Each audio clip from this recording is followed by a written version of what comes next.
Since 2017, more than a dozen budget airlines have disappeared.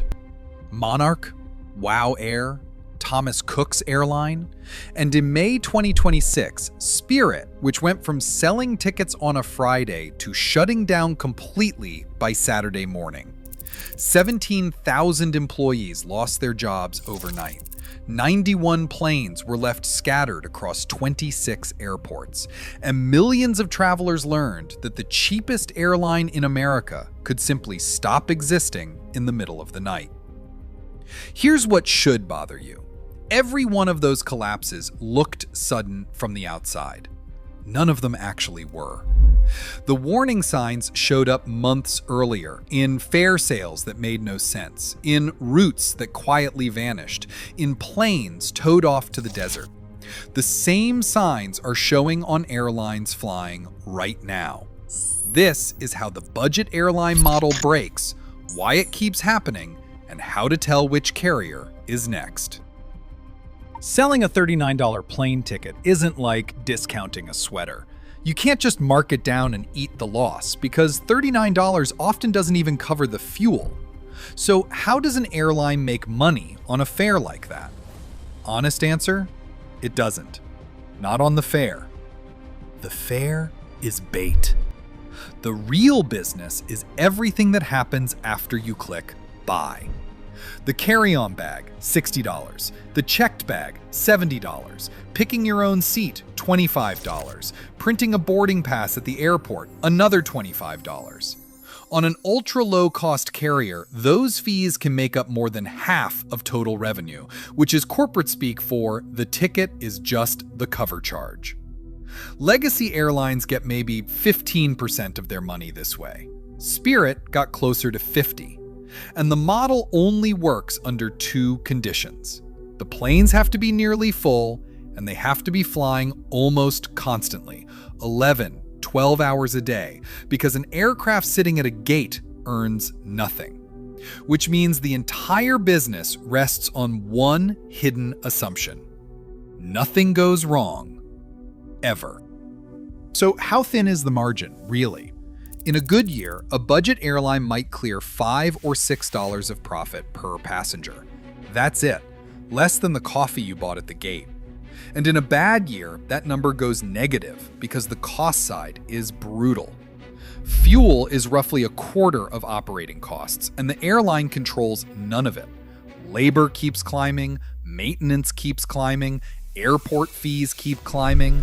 The fares, meanwhile, stay rock bottom because rock bottom is the entire brand. Now add one grounded airplane. When Pratt & Whitney engine problems grounded jets across the industry, a parked A320 was, basically a $100,000 a month bill earning nothing. Spirit had dozens of them sitting idle at once. Run the math. $5 a passenger on one side, millions in dead metal on the other. That's the domino logic. Any shock turns thin profit into real losses within a quarter. And costs weren't even the worst of it, because while the bills climbed from below, the big airlines came hunting from above. Around 2017, the big airlines did something quietly brutal. Delta, United, and American all rolled out basic economy.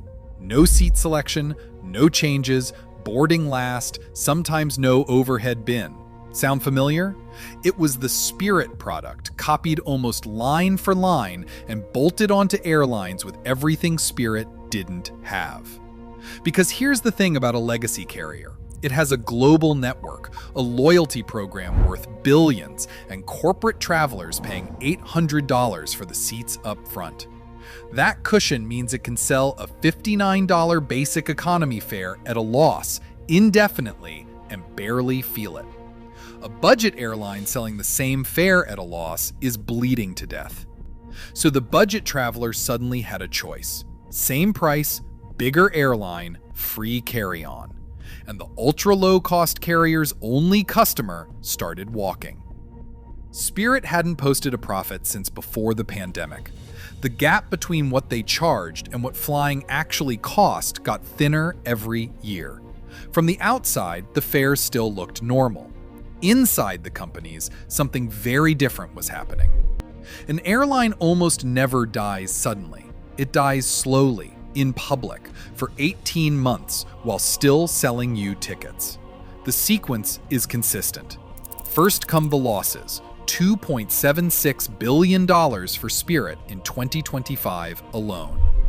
Then the debt to cover the losses.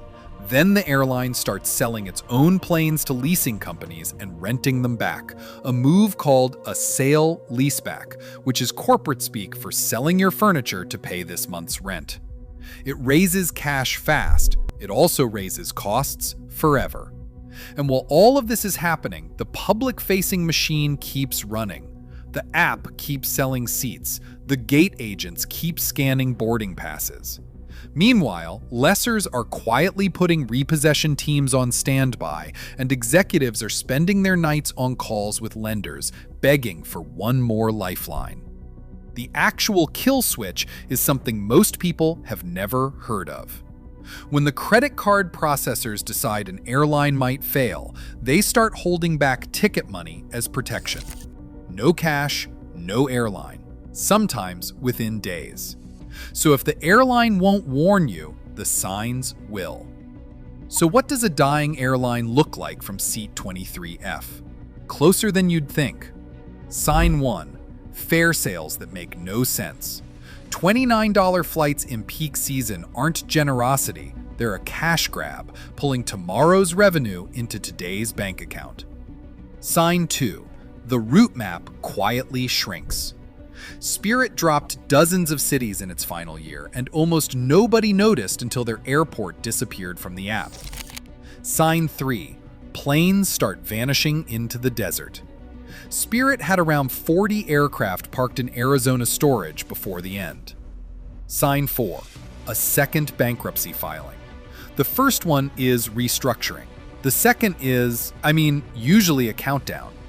Spirit filed in late 2024, then again in August 2025.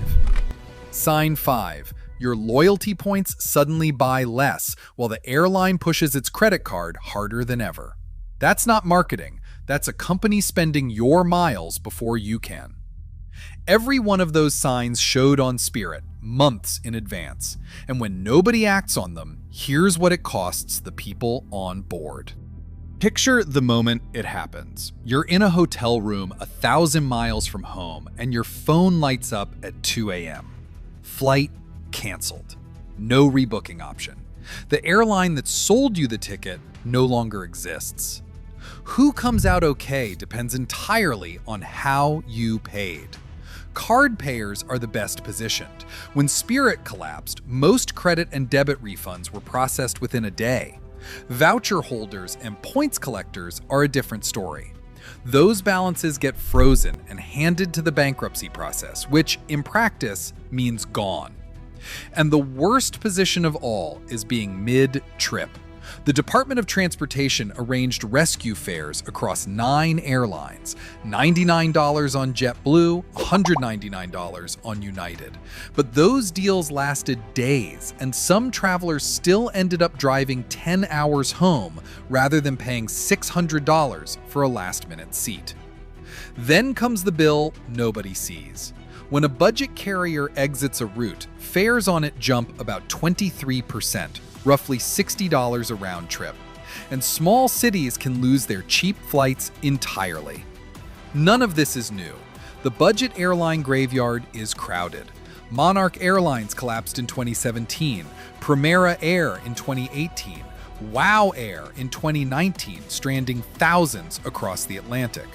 Thomas Cook's airline went under the same year, and then Spirit in 2026. Different countries, different decades, same autopsy. Costs rise, the airline borrows to survive, the cash runs out, and it either gets bought or taken apart. Spirit just had more dominoes than most. The JetBlue merger that might have saved it was blocked on antitrust grounds in early 2024. The engine groundings drained it. Then the Iran conflict hit in early 2026, and jet fuel prices roughly doubled. The last hope was a $500 million government rescue package, and when those talks fell through, Spirit was done within days. Now, here's the uncomfortable part. Frontier is still flying. Allegiant is still flying. Some are even expanding into Spirit's old routes. But they're running on the same math in the same market against the same giants. So if this model keeps killing its airlines, why does it keep existing at all? The model exists because we keep choosing it. Every time you sort flights by price and click the cheapest one, you're voting for the $39 fare. And it works until the year it doesn't. Budget airlines don't just carry their own passengers, they hold prices down for everyone. When Spirit sold a route for $89, Delta and American had to stay close. Remove that pressure, and every ticket in the market drifts upward. You pay for the collapse, even if you never flew the airline. And the collapse itself is never really an ending. The planes get repainted and fly for someone else. The routes get carved up. The crews get hired across town. So watch for the signals. Fares that look too good. Routes that quietly vanish. Planes heading for the desert. Because a budget airline doesn't sell you a flight. It sells you a bet that the math holds for one more year. And when that bet fails, the people who pay are the workers, the small cities, and whoever's holding a ticket that night.